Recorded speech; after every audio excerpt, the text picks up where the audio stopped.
Hello, I'm Robert, and you're welcome here at my busy little shop. On today's episode of What's My Workbench, it's kind of a large project that I've got to get going on. I have someone that commissioned me to make the Weekender bag. It's a bag. I had just a short video of showing the bag. We're going to go into the details of making this. I'm probably going to stretch this over a couple of videos here, but today I thought I would show you a little bit about what the Weekender bag looks like. I'm glad you're here in the shop with me today. It's a pretty good size duffel bag. This one's made from an oil tan leather. I've got a little bit different type of leather I'm going to be making the other one out of. This was all hand stitched, and I'm going to be doing a little bit of machine work on the one I'm going to be making, but mostly hand stitched again on this. There are a lot of different elements to the bag.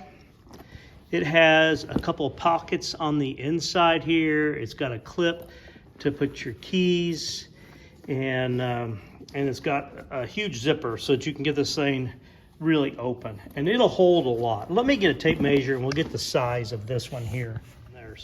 But this bag is 21 inches long, 12 inches wide, and if it's not way overstuffed, it's about 9 inches thick, and it'll hold a lot of clothes and stuff for a trip.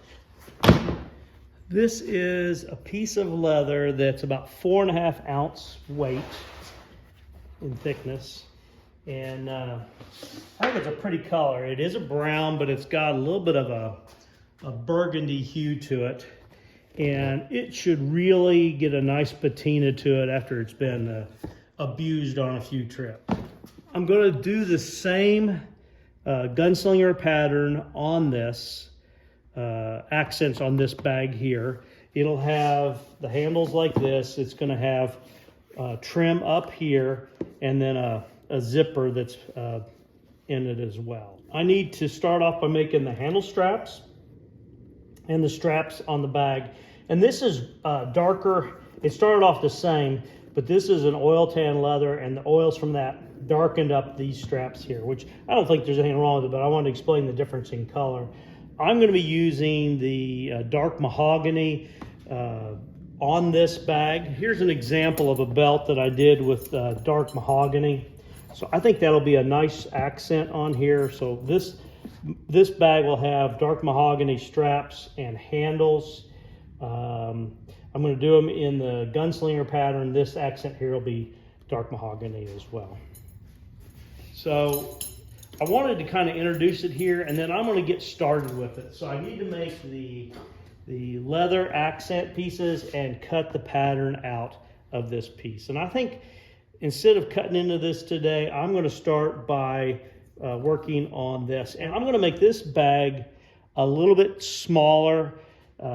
This turned into being my own bag, and there's a couple things that I decided I would want to do differently. One, I'm going to use a little bit thinner leather on the bottom that protects the bag, and I'm going to make this bag about 1 inch narrower and about 1.5 inches shorter in length. It's still going to hold a lot of materials, but I thought that it would make it a little bit easier to carry. And instead of having a square corner here, I'm going to do a radius here as well. So I think that's enough explanation of the bag. I'm going to, I think I'll jump in and I'll start working on these straps here. First thing I need to do is to figure out the length. These pieces here do not go all the way around the bag. They're sewn in, and they come in here a couple of inches. So it's sewn in here, so it's got a lot of strength. So the first thing I need to do is figure out the length. I need these straps, and they are like 12.5 to here. So I need 2 inches, so 14.5 plus the fold over here at this joint. So 14.5. So I'm going to say 16.5 inches. You know what? I decided I'm going to take a little bit of height out of this bag. Height meaning on this loop handle here. So I'm going to take 1 inch off of this. So I'm going to say 15.5 inches.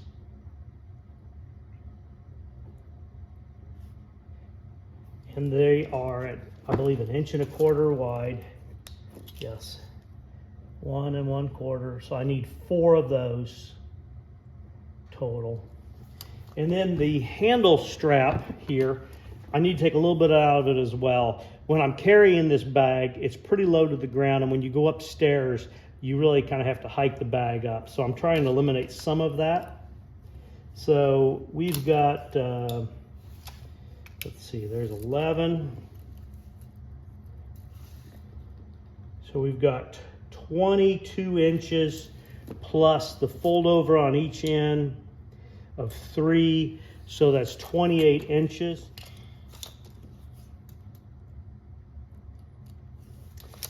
I'm going to make it 4 inches overall less, so 24 inches times 1.25 inches again. And I need 2 of those for the face. And then this is double layered like I do my belts, and it stops like right here, but I'm going to continue it all the way down. I'm just going to thin this down on here. So I need 4 of those. 2 for the face and then 2 for the rear of it. So that's what I need there. And then on this piece here,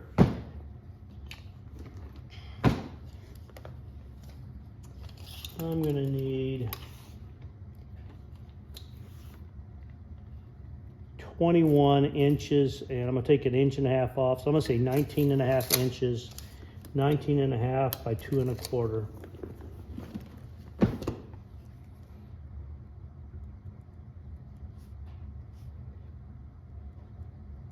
And once again, I need 4 of those because it's on the inside and the outside, and I've got everything sandwiched together here.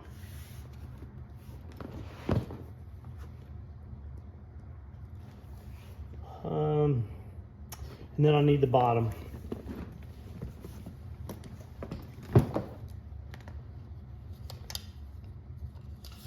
And this is 21. So I'm going to make this that same 19.5, 19.5. You know, I'm going to take 2 inches off of here. It'll let the bag curl up more. So I'm going to go to 11 times 11 inches. I need 1 of those, and this is the bottom.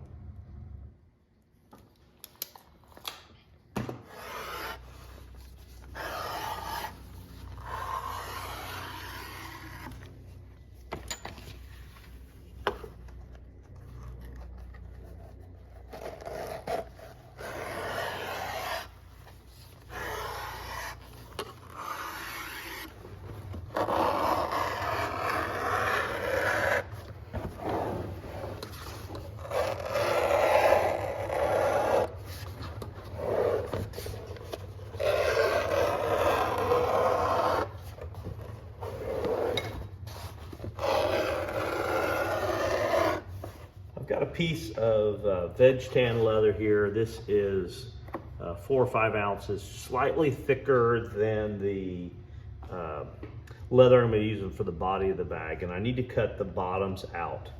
And we determined that the bottom is going to be 19.5 by 11, so I need to cut out a piece there. And I want it to be a nice looking piece of leather. It doesn't have to be the best. It's going to be on the bottom of the bag. It's going to be sitting on the ground, potentially wet ground, you know, when you're traveling. So, and I'm going to seal this up really well. I'll oil it well before I put it on the bottom, but then I'm going to seal it up.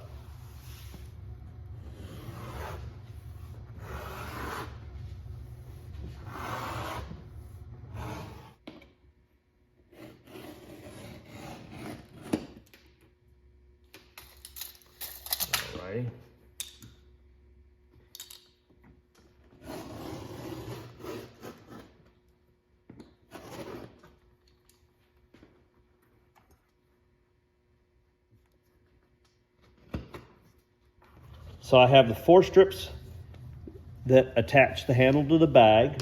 I've got the 2 strips to make the handle. The handle material is lined, so I've got the leather for that. and this is the bottom that I cut out. And the next thing I need to do is to lay out my gunslinger pattern on these. I will also need to cut these pieces of leather here, and it takes 4 of them to complete the bag. So to get started on these parts here, I have done a little testing, and I figured out that if I measure from this flat part of this pattern back 3 inches,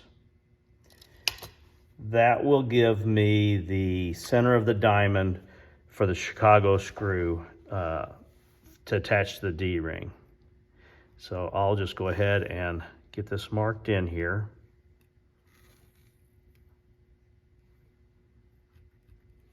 And this last bit of the leather is going to be tucked underneath the leather pad on the bottom of the bag, so I don't need to go any further than here. So I adjusted these handles a little bit. They are 24.5 inches long. So the center of that is obviously 12.25. So that will be the center of our pattern. And I don't mind marking it like that because there will be a spot right there in the center of this diamond that I make.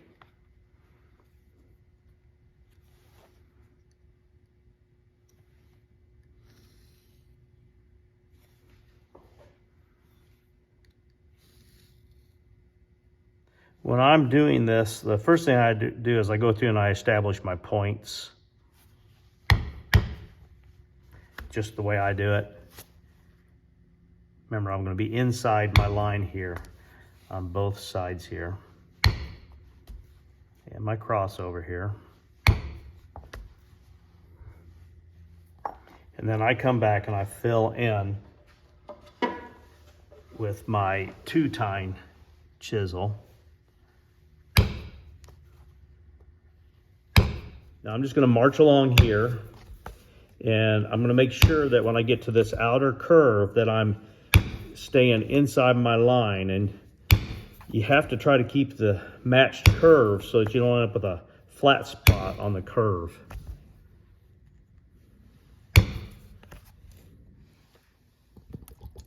Someone asked me one time, why do I have so much dye in here?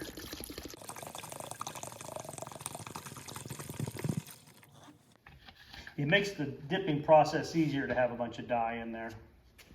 And I'll use up some here as I go.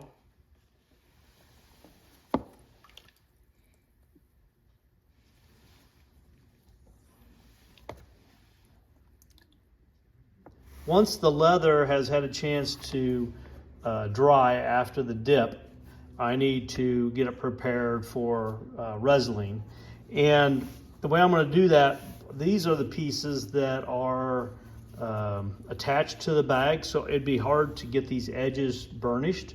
So I'm going to go ahead and burnish the edges of these straps, and these will become the handle. So I don't want to burnish the edges of this yet, because once I do the stitching in the center here, I will go through and I will laminate another piece of leather on the back, so it's a nice finished piece on the back as well.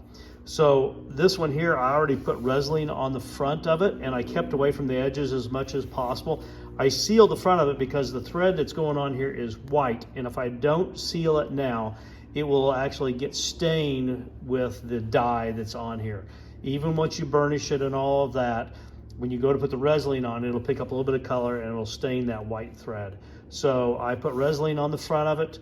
I got it into the holes really well, and I'll do the center stitching on that. And on this one here, someone's going to say, wow, that's really blotchy. And that's by design. That's the look that I'm going for on this. It gives it kind of an aged, worn look from the get-go. So I could dye this and have it all even if I wanted. That's not my goal here. So I won't go through a long process on the burnishing, but I had previously used an edge tool on there, and I find that once the dye is dry on here, a little bit of moisture, and the edge gets a nice sheen on it really quickly. So what I'll do now is I'll finish the varnishing of these straps. I'll put Resin on, and then I'll come back when we're ready to do the center stitching on this strip. All right, I've got set up here. I'm doing the saddle stitch using John James needles, and this is Tiger Ritza thread in white. And I'm just working my way along this gunslinger pattern. I come through the belt going one direction here, picking up one side of the pattern, and then I'll go back the other direction, pick up the other side, completing that diamond and oval pattern. And this is the handle.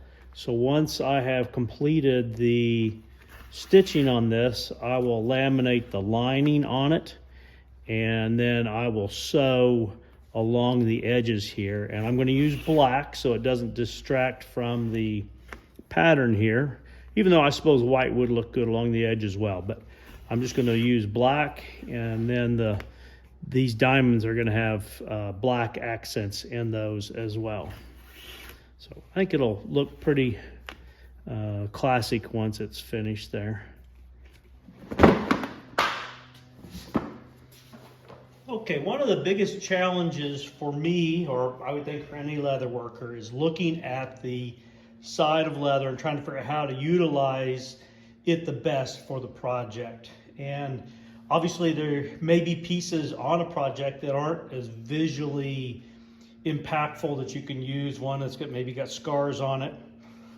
This one's got a brand here, and I'm not afraid of brands, but I like them to be strategically placed, like maybe on an end panel or on the flap.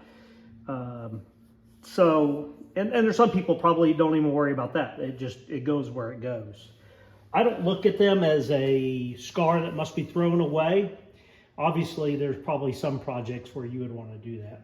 So I lay this out and I start to measure where I need to have pieces. This bag requires a fairly large piece here that's 21 by 38.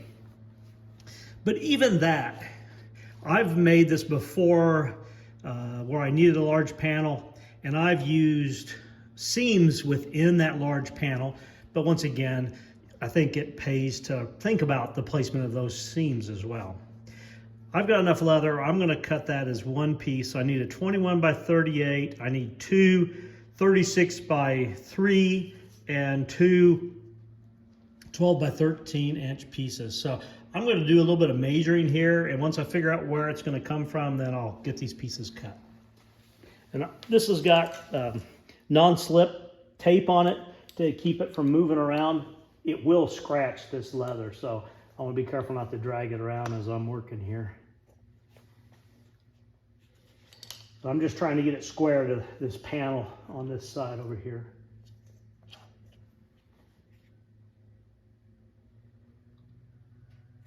I think it looks pretty good.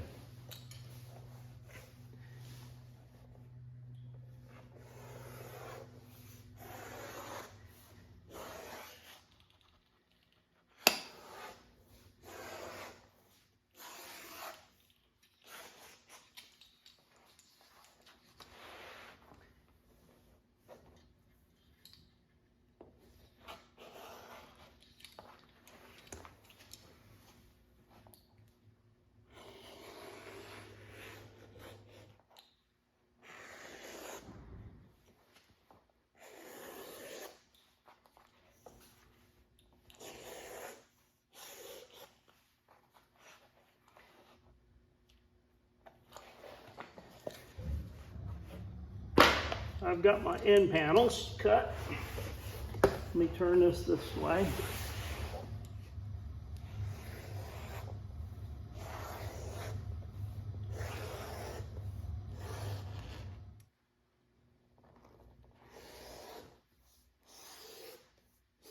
All right, there's the body of the bag, like that.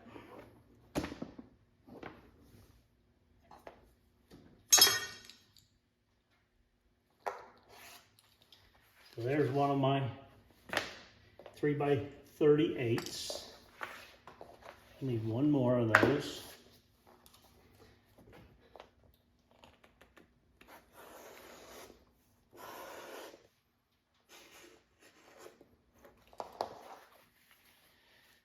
Two. So I've got my end panels, my main body, and my zipper straps. I'm going to be making pockets, but I'm going to wait till later on. I may use some of this leather, or I may use some different leather. A lot of times for pockets, I like a light color leather on the inside. It's easier to see the pocket and what's in it. Here's the parts that I have prepared so far. These are the two inner pockets that go in here. I've got to make this little strap here yet. Got the two inner pockets completed. These are the straps that go around the bag, and the D-ring goes on here. So those are finished, all four of those. And then the two handles are, the stitching's done in it, and I've got it lined here. And I have to stitch along the outside edge of that. And these are the two tabs. So I've got everything cut out.